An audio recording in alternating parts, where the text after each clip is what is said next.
Сәлем достар, қалайсыздар? Каналыма қош келдіңіздер. Бүгін біз пепперони пиццасын дайындайтын боламыз. Ол үшін бізге жылы су керек болады. Жылы суымызға қантымыз бен дрожжымызды салып, бетін жауып, көпіргенше қойып қоямыз.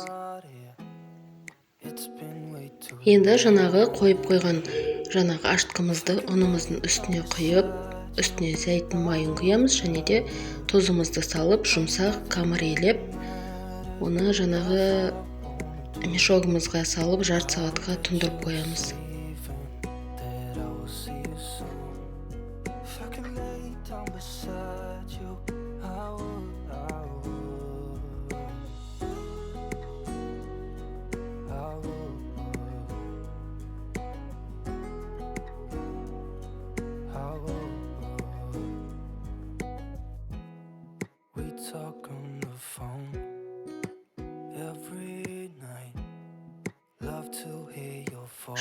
Көтерілген қамырымызды аламыз да,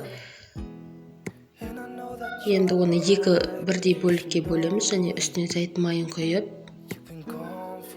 суалай етіп, тағы да бетін жауып, жарты сағатқа қойып қоямыз көтерілуге, достар.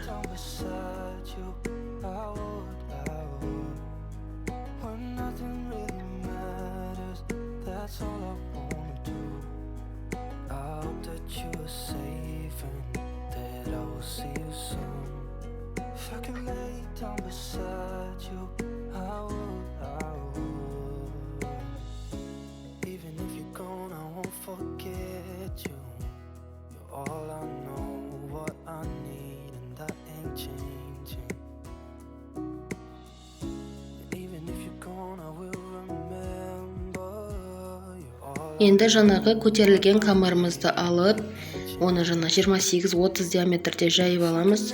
Осындай майлы пергамент қағаздың үстіне саламыз, және жан-жағын бөріп аламыз. Домалақ етіп, жан-жағын бөріп, үстіне кетчуп пен майонезді араластырып жақтым. Салмаларымызды салып, мен смек пешінде 180 градуста конвекциямен 10 минутта пісіріп шықты, жақсы пісіп шықты. Ал егерде сіздерде әсел пеш болса, 180 градусқа алдын ала 10-15 минут бұрын қыздырып қойып, 8 минутқа салып алсаңыздар болады.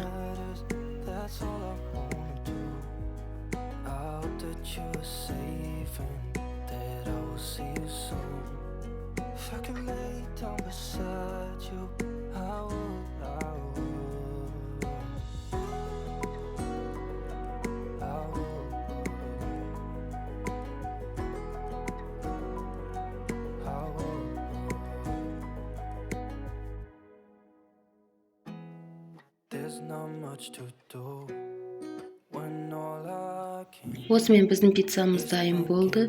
Ешқандай да пиццерияға заказ бермей, біздің балаларымыздың сүйікті асын, пепперони пиццасын осындай дәмді, жұмсақ, ароматный қылып үй жағдайында дайындасаңыздар болады. Қыздар, осы рецептімен міндетті түрде дайындап көріңіздер, және бөлісуді ұмытпаңыздар.